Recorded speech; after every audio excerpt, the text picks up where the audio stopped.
The wipers squeaked across the windshield of a beat-up Ford sedan as it pulled into the hospital parking lot. Miami, 1998. A warm drizzle painted the streetlights in blurry halos. Behind the wheel sat Michael Harris, 37 years old, a man who looked like he'd been carrying the weight of the world in his shoulders for too long. His tie was crooked, shirt half untucked from a day of work he hadn't planned to cut short.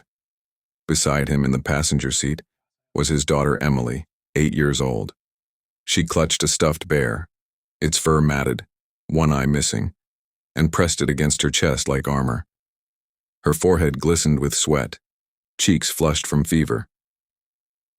"You okay, Peanut?" Michael asked, glancing at her as he parked. Emily nodded, brave but weak. "My tummy still hurts." Michael forced a smile. "We'll get it checked out. In and out. Nothing to worry about." He didn't believe his own words. The hospital loomed ahead, St. Mary's General, a blocky concrete building that looked tired even in the 90s. Its windows glowed a sickly yellow. Automatic doors hissed open, spilling the smell of disinfectant and rain-soaked air. Michael scooped Emily into his arms. She was light, too light. He carried her across the parking lot, her small arms looped around his neck, the stuffed bear dangling from one hand. Inside, the lobby buzzed with the sounds of an ordinary night, footsteps echoing on tile, the distant beep of monitors, the faint drone of a late-night soap opera playing on a TV mounted in the corner. Families sat slumped in plastic chairs, half asleep. Nurses moved briskly behind the reception desk. A janitor pushed a mop bucket, humming softly to himself. It all looked normal. Safe. That's why no one saw the danger coming. "Name?" the nurse asked without looking up, pen scratching across a clipboard. "Emily Harris," Michael said. 8 years old, fever, stomach pain, nausea since this morning. The nurse scribbled. "Insurance?" Yeah, Blue Cross. Here." He fumbled for his wallet, shoved the card across the counter. "Have a seat. Someone will call you." Michael sighed, shifting Emily's weight on his lap when they sat down. Her head rested against his chest, hot and damp with sweat. He brushed her hair back gently. "You hear that?" he whispered, pointing at the TV across the lobby. "That's Friends. You like that show?" Emily gave a tired giggle. "Ross is funny." Michael kissed the top of her head. "You're funny. You just don't know it yet." The waiting room was alive with little details Michael would remember forever. A woman arguing with her husband over car keys. A man pacing near the vending machine, muttering about his mother's blood pressure. A little boy playing with a matchbox car on the floor, wheels clicking against tile. And Emily curled up in his lap, whispering to her stuffed bear, "It's just a doctor. Don't be scared." Michael leaned back, staring at the fluorescent lights. His eyes stung with exhaustion. He had no idea that every second ticking on the wall clock was a countdown. "Emily Harris?" A nurse in blue scrubs stood at the doorway, clipboard tucked under her arm. Michael rose, shifting Emily against his shoulder. "This way," the nurse said, smiling. Michael followed her down a long hallway. The sound of the lobby faded, replaced by the rhythmic squeak of his shoes on polished linoleum. The hall stretched longer than it should have, shadows pooling in corners. At the end, the nurse held open a door. "Just wait in here. The doctor will be with you shortly." Michael carried Emily inside. The room was small, sterile, white. A crinkling paper sheet covered the exam table. Posters of human anatomy peeled at the edges. The fluorescent light buzzed overhead. Michael set Emily down gently on the table. She clutched her bear, swinging her feet nervously. "It's okay," he whispered. "I'm not going anywhere."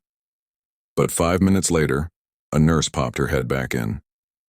"Mr. Harris, we just need you to step to the front desk for a quick form. Insurance update." Michael hesitated. "She's sick, can't it wait?" "Won't take a minute," the nurse said brightly. "We'll keep an eye on her." Emily looked up at him with glassy eyes. "You'll come back, right?" Michael kissed her forehead. Of course, I'll be right back. He stepped out. The door closed behind him. Michael filled out the form, pen scratching across the paper, tapping his foot impatiently. He hated bureaucracy, hated being pulled away when Emily needed him most. When he returned down the hall, he noticed something. The door to the exam room was wide open. The table inside was empty. Emily's stuffed bear lay on the floor, one arm outstretched toward the door like it had tried to follow her. Emily? Michael's voice cracked. No answer. The room was silent. On a rainy night in 1998, a father brought his daughter to the hospital. She was sick, scared, but safe in his arms. Within minutes, she would vanish without a trace. And the hospital where children were supposed to be saved would become the place where one child was lost forever. Emily! Michael's voice cracked as it echoed down the corridor. Nurses glanced up from clipboards, startled. A doctor frowned from behind a curtain. Michael ran from room to room, pulling back curtains, opening doors. Emily. Sweetheart, where are you? Nothing. Just the hum of fluorescent lights and the squeak of his shoes on tile. A nurse finally stepped in front of him, hands up. Sir, please calm down. My daughter, Michael gasped. She was in that room, she's gone. The nurse blinked. What daughter? Michael's blood turned to ice. Michael shoved past her back into the exam room. Empty. The paper sheet still crinkled from Emily's small body. The stuffed bear lay on the floor, its button eyes staring up at him. She was right here, Michael said, voice breaking. I left for 2 minutes. 2 minutes. The nurse shook her head. Sir, we don't... Michael grabbed the bear, clutching it to his chest. Don't tell me she wasn't here. I carried her in myself. She was sick. She needed help. Moments later, 2 security guards appeared, belts heavy with flashlights and radios. One of them, Officer Reynolds, had a voice like gravel. What seems to be the problem? Michael spun toward him. My daughter is missing. She's 8 years old. Brown hair, blue dress. She was right here. The other guard exchanged a look with the nurse. We'll check the exits. Check the cameras, Michael snapped. Reynolds radioed. Dispatch, rollback footage, East Wing hallway. A pause. The radio crackled back. Nothing on the feed. Michael shook his head violently. That's impossible. She walked in with me. She was in this room. Roll it back further. They escorted him to the security office. Banks of grainy monitors lined the walls, each showing a different angle of the hospital. Lobbies, halls, stairwells. Here, Reynolds said, pointing. The grainy black and white feed showed Michael walking down the hallway earlier that night. Emily wasn't beside him. Michael leaned closer, heart hammering. No, she was right there. I was carrying her. Look again. They rewound. Same hallway. Same moment. Only Michael appeared, empty-handed, walking alone. He staggered back, dizzy. No, this isn't real. This is wrong. You doctored the tape. Reynolds frowned. We don't doctor tapes, sir. Michael slammed his fist against the console. She was with me. You're lying. A doctor in a white coat entered the office, calm but cold. Mr. Harris, you need to sit down. Michael's eyes were wild. Where's my daughter? Emily Harris, she's 8. I signed her in. You have her chart. The doctor exchanged a look with the nurse. There's no record of an Emily Harris on the intake forms tonight. Michael felt like the floor dropped out beneath him. That's not possible. I handed you her insurance card. I spelled her name. The nurse shook her head. Sir, we don't have any record of her. Michael's voice broke into a scream. Then where the hell is she? He clutched the stuffed bear, trembling. The hospital sounds blurred, the hum of lights, the shuffle of shoes, the faint beep of monitors. For a moment he thought he heard her giggle. Just faint, distant, like down the hall. Emily? He whispered. Reynolds stiffened. You hear that? But when they stepped into the hallway, it was empty. Just the long corridor stretching endless, buzzing with fluorescent light.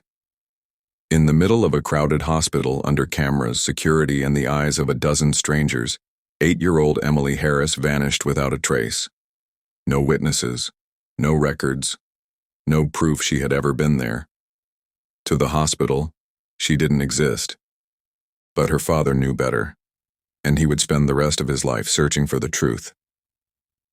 Red and blue lights spilled across the hospital parking lot. Rain turned the asphalt into a sheet of neon.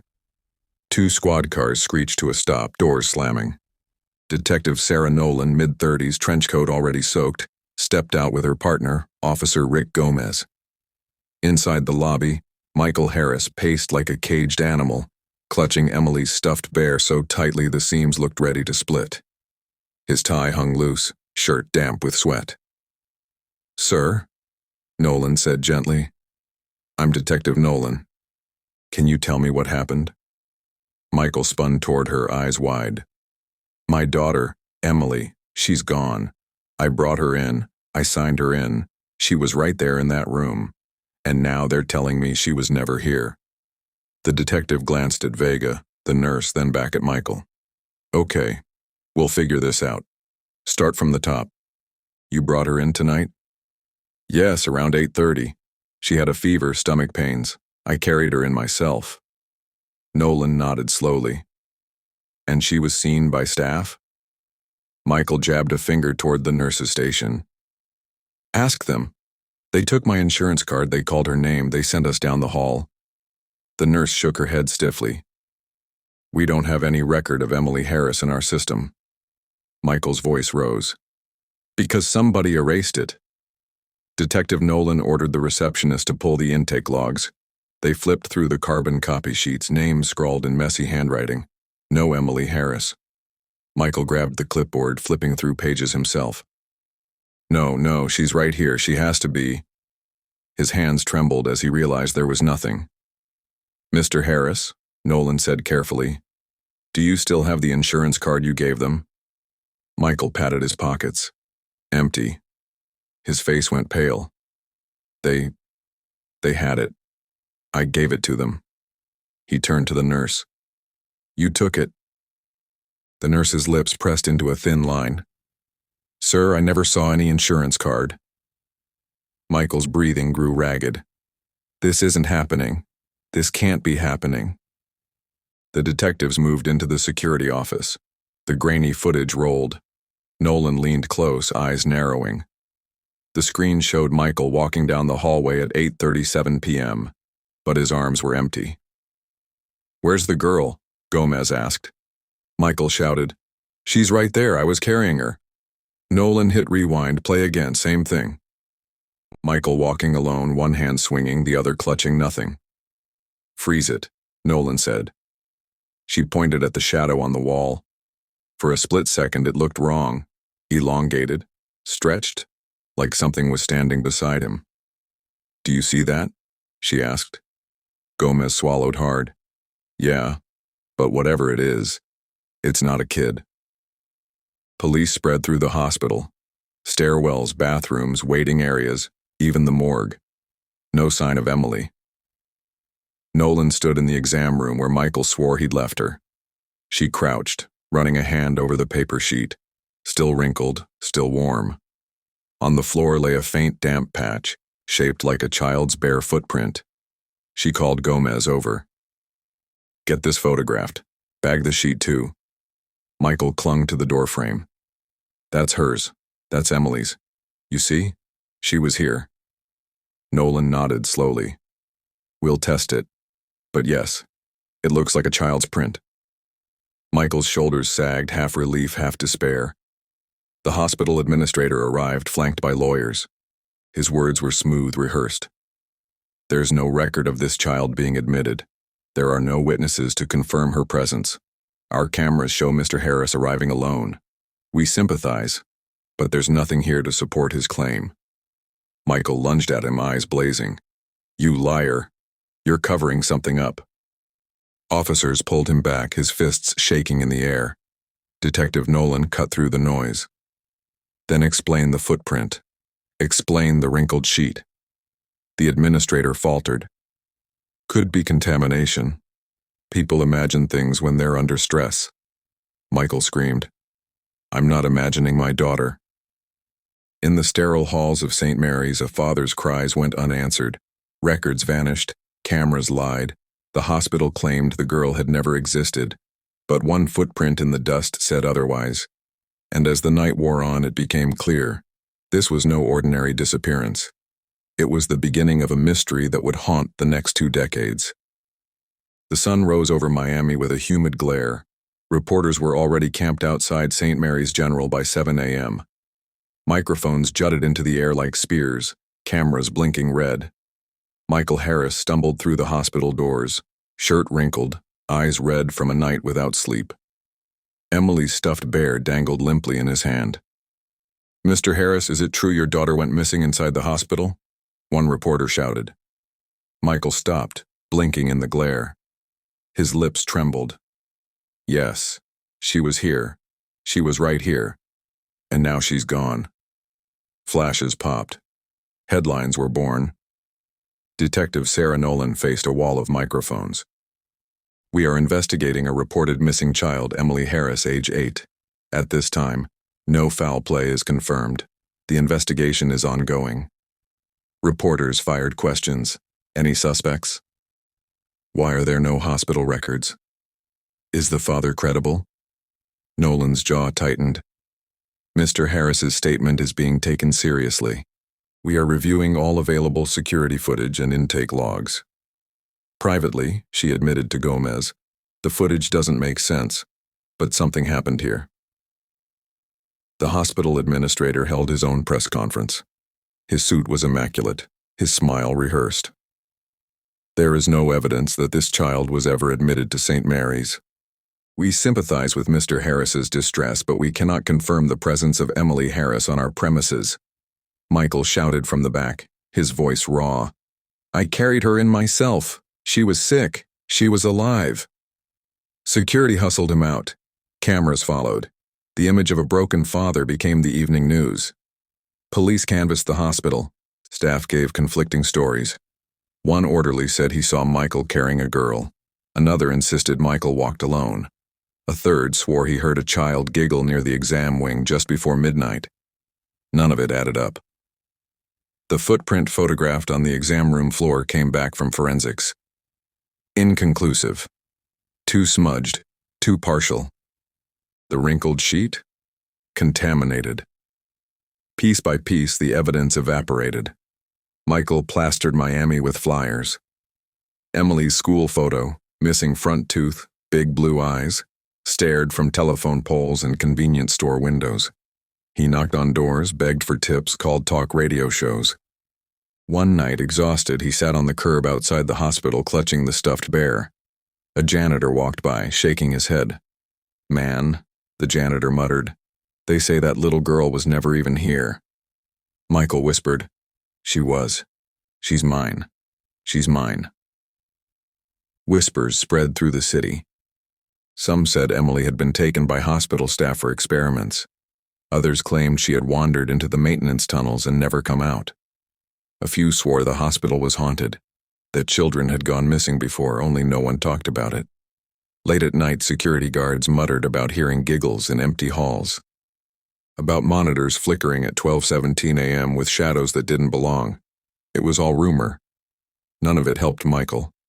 In the summer of 1998, Emily Harris became more than a missing child. She became a headline, a rumor, a story too strange for the papers to print. Her father searched, the police stalled, and the hospital denied. But in the quiet corners of Miami, whispers grew. They said St. Mary's wasn't just a place of healing. It was a place where children vanished. By 2001, the Harris file was gathering dust in the cold case cabinet. Detective Nolan fought to keep it open, but superiors wanted resources elsewhere. Without new evidence, it's going nowhere, the captain said. We can't keep a case open forever. Nolan slammed the file shut, frustrated. You don't just lose a child inside a hospital. But officially, Emily Harris's case went cold. Michael never stopped. He showed up at St. Mary's every week, sometimes with flowers, sometimes with flyers yellowed from rain. He begged staff to remember. He cornered nurses in parking lots, whispered Emily's name like it was a prayer. Most avoided him. Some pitied him. A few looked away too quickly, as if they knew something they weren't allowed to say. At night, Michael drank himself to sleep, clutching Emily's stuffed bear. He dreamed of fluorescent lights buzzing and doors that never opened again. In 2004, Michael filed a lawsuit against St. Mary's General for negligence. The hospital's lawyers shredded him on the stand. "Mr. Harris, you claim your daughter was admitted, yet there are no records, no witnesses, not even security footage. How do you explain this?" Michael slammed his hand on the table. "Because someone erased her." The jury looked away. The case was dismissed. The hospital released a statement. "Our thoughts remain with Mr. Harris during this difficult time. St. Mary's maintains the highest standards of care." Michael stood outside the courthouse, reporters circling. "They stole her from me. They erased her. But I will never stop looking." By the late 2000s, St. Mary's had a reputation. Orderlies swapped ghost stories in break rooms. Some swore they heard a child's laughter near the old exam wing. Others claimed to see a girl's shadow darting across halls after midnight. Maintenance workers muttered about finding toys in the boiler room, plastic horses, broken dolls that no one could explain. Security guards reported monitors flickering at 12:17 a.m., showing empty hallways where giggles echoed through the speakers. None of it was written in official reports. But the stories spread. By 2010, Michael was a ghost of himself. His hair grayed early, his face lined from sleepless nights. He carried a folder of clippings everywhere, flyers, police reports, old photos of Emily. He showed them to anyone who would listen. Bartenders, strangers on buses, kids who reminded him of her. "She was here," he whispered. "They're lying to you. They're lying to all of us." Most people shook their heads. A few listened too long and left with chills. By the 2000s, Emily Harris's name was a ghost story. The hospital erased her records. The courts dismissed her father, and the police shelved her case. But the whispers never stopped. They said the hospital kept secrets in its walls. That at 12:17 a.m., the halls still echoed with laughter, and that somewhere, a father still waited for the truth. By 2012, St. Mary's General was no longer the proud hospital it once pretended to be. Funding cuts left wings understaffed, paint peeled, elevators stalled between floors. Patients chose newer clinics across town. St. Mary's became a place for those who had no choice. The name carried weight, not of trust, but of fear. And every few months, a rumor surfaced. Another child spotted wandering the halls at night, only to vanish when approached. Nurses stopped talking about it on record. But in private, they swore the hospital was cursed. Michael kept coming. Gray-haired now, slower, his clothes worn thin. He shuffled through the lobby with Emily's bear under his arm. Security let him through out of pity, or habit, or fear. He'd sit for hours in the waiting room, staring at the exam hallway where she'd disappeared. Sometimes he whispered to the bear. Sometimes he just whispered her name. "Emily, Emily, Emily." Some staff rolled their eyes. Others swore the lights flickered every time he spoke it. By 2015, the East Wing, the same wing Emily vanished in, was closed. Doors chained, signs taped up, "Under renovation, do not enter." But janitors claimed to hear movement behind those locked doors. Footsteps, giggles, a girl humming. One guard swore he saw a small handprint on the inside of a dust-covered window. When he wiped it away, another appeared the next night. No one volunteered for night shifts anymore.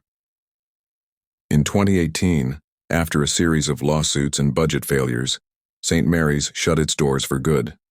Patients were transferred, staff reassigned. The building sat abandoned, windows boarded, graffiti crawling across its walls. Locals avoided it. Teenagers dared each other to sneak in, filming shaky cell phone videos of dark hallways. One viral clip showed a shadow darting past the camera at exactly 12:17 a.m. The sound of a child giggling followed. Most called it fake, but those who knew the story of Emily Harris whispered otherwise. Michael stood outside the boarded entrance one last time. His hair was white, his hands shaking. He pressed the stuffed bear against the door. "They can close you down," he muttered, voice breaking. "But I know she's still in there." A gust of wind rattled the boards. For a second, Michael swore he heard her voice, faint and clear. "Daddy?" He spun around, tears flooding his eyes. The street was empty. In early 2020, the city announced a redevelopment project. The old St. Mary's site would be demolished and replaced with luxury condos. Bulldozers would level the ground, erasing what remained. But before demolition began, crews entered to clear the basement. That's when they found it, an unmarked door, rusted shut, leading to a forgotten sublevel. Inside were boxes of children's belongings, toys, shoes, journals. And on the floor, half buried in dust, was a faded blue hair clip. Michael's daughter had worn the same one in her school photo. The FBI was called. For 22 years, St. Mary's General stood as a monument to silence. A child vanished, records erased, whispers denied. But walls remember what people forget. And when the city came to bury the past under glass towers, the past refused to stay buried. The FBI returned, and with them, the truth began to stir. The old St. Mary's General looked like a corpse under scaffolding. Its windows were boarded, walls streaked with graffiti, weeds splitting the pavement. Bulldozers crouched at the curb like beasts waiting to strike. Construction foreman Luis Ortega barked orders through the morning haze. "Clear the basement first. I want nothing left inside before we knock her down." Hard hats bobbed as workers descended the rusted stairs into the hospital's underbelly. Their flashlights sliced through the dark, catching peeling paint, dangling pipes, rats scattering. One man stopped in front of a wall that looked wrong, too new, too smooth. He tapped it with his knuckles. Hollow. "Boss?" he called. "You better come see this." Luis wiped sweat from his brow, leaning close. The wall wasn't a wall. It was a door sealed shut with iron rivets. Rust flaked under his touch. "Get the torch," he ordered. Sparks flew. The metal screeched, the smell of burnt iron filling the stale air.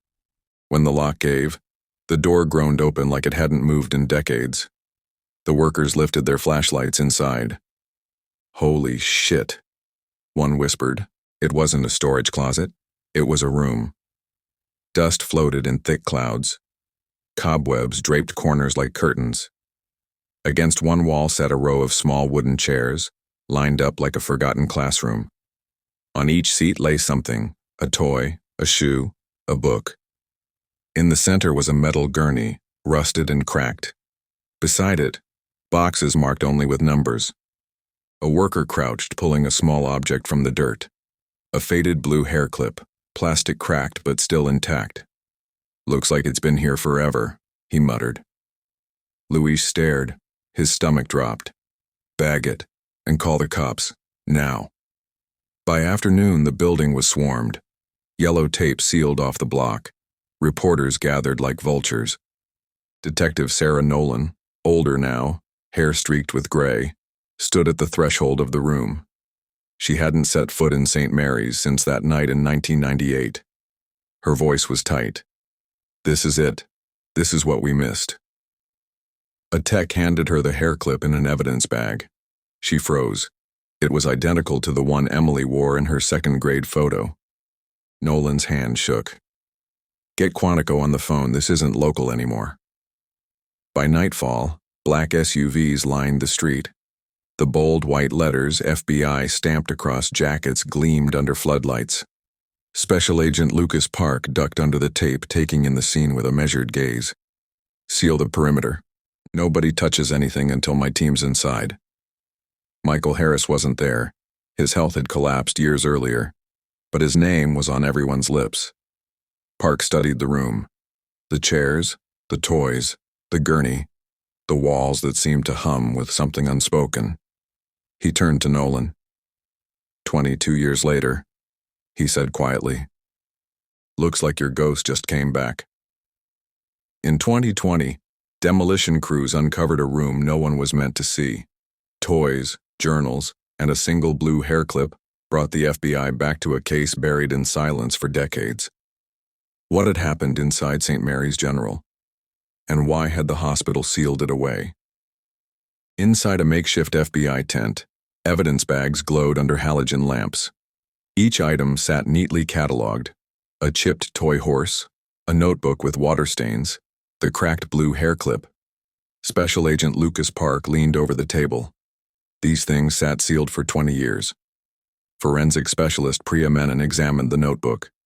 The ink had blurred, but one line remained legible on the last page. "We are still here." Park's eyes narrowed. Still here where? Detective Nolan held the hair clip in her hands, trembling. This was hers. Emily wore this the night she disappeared. "I remember it." "Could be coincidence," Park said. Nolan shot him a look. "Coincidence doesn't sit in a locked basement for 2 decades. The clip slipped in her fingers. For just a moment, Nolan swore it was warm. The FBI set equipment around the unearthed room: cameras, motion sensors, EM detectors. "Standard sweep," Park instructed. Priya muttered, "Nothing about this is standard." They left recorders running overnight. At 12:17 a.m., every camera glitched. The screens went black for 3 full seconds. When the feed returned, the toys on the chairs had shifted. A doll that had been sitting upright now faced the wall. The toy horse lay in the middle of the floor. And faintly, across every audio channel, came the sound of children laughing. The next morning, Nolan tracked down a retired nurse from St. Mary's, Evelyn Price. Her hands shook as she lit a cigarette, eyes watery. "I remember that night," Evelyn whispered. "The girl was here. I checked her vitals myself. But the next morning my notes were gone. They told me to stop asking questions." "Who told you?" Nolan pressed. Evelyn exhaled smoke. "Administration. They said it was a mistake, that no child was admitted, but I saw her. She was real." Her voice cracked. "I still hear her sometimes, in my dreams. She calls for her dad." On the 3rd day, workers clearing debris found something new wedged in a ventilation shaft. A stuffed bear, half decayed, missing one eye. Michael's bear. Park held the evidence bag. "This was logged in 1998, wasn't it?" Nolan nodded, pale. "Michael carried it everywhere after she vanished. Then one day it disappeared from his house. He thought he'd misplaced it. The bear was here. The whole time." That night, agents gathered as midnight ticked over. At 12:17, the basement lights flickered. The rotary phone found in the rubble, tagged, sealed, disconnected, rang once. Every recorder picked up the same whisper. A girl's voice, soft but clear. "Daddy?" Cortez, who had come out of retirement just to be there, covered her face. "That's her. That's Emily." Park's jaw tightened. "We're staying on this until we know what happened." The room beneath St. Mary's gave up its secrets: children's toys, journals, a blue hair clip. But at midnight, the walls spoke louder than any evidence bag. The hospital claimed Emily Harris never existed. The FBI now knew better. She had been there all along, and someone or something wanted her story told. Special Agent Lucas Park sat at a folding table in the tent, typing by the glow of a desk lamp. The header on the page read, "Federal Bureau of Investigation. Case file reopened." His notes were precise, clinical. Evidence recovered. Sublevel discovered. Items consistent with missing child Emily Harris. But halfway down, his fingers paused. He could still hear it, the soft, faint voice from the tape. "Daddy?" He rubbed his temples. "How the hell do you write that in a report?" Upstairs, crews were dismantling old hospital wings. A worker carrying a box of light fixtures froze in the stairwell. Children's laughter echoed down the hall, high-pitched, overlapping, too close. He set the box down, heart pounding. Hello? The laughter swelled, then stopped. When he turned, tiny wet footprints trailed behind him, leading back toward the sealed basement door. At 12:17 a.m., everyone gathered in the sublevel one last time. The rotary phone rang twice. The cameras glitched. The toys on the chairs faced the wall again. Then came the whisper. Not just one voice, but many. Boys, girls, overlapping, faint, but clear. We can't go home. Detective Nolan felt her throat close. How many kids were down here? No one answered. The laughter swelled again, filling the room, bouncing off concrete until it felt like the whole hospital was giggling. Nervous, terrified, endless. Then silence. The lights steadied. The phone went still. The room became only a room again. By order of the Bureau, the sublevel was filled in with concrete. No more room, no more chairs, no more phone. The official line: evidence collected, no human remains found, case inconclusive. The demolition resumed. Luxury condos would rise where children's voices once echoed. Michael Harris never lived to see 2020. His health failed years before. But on his nightstand, police later found a note in his handwriting, dated the year he died. She's still there. Don't let them build over her. He was right. They built anyway. Months later, a family moved into one of the new condos. Their 6-year-old daughter told her parents she had a new friend. "What's her name?" they asked. "Emily," the girl said. At night, they swore they heard a phone ringing somewhere deep in the walls, always at 12:17 a.m. In 1998, Emily Harris vanished inside St. Mary's General Hospital. In 2020, a hidden room brought her name back into the light. The FBI called it evidence. The city called it closure. But some stories don't end with concrete and paperwork. Some stories wait, and sometimes they call your name.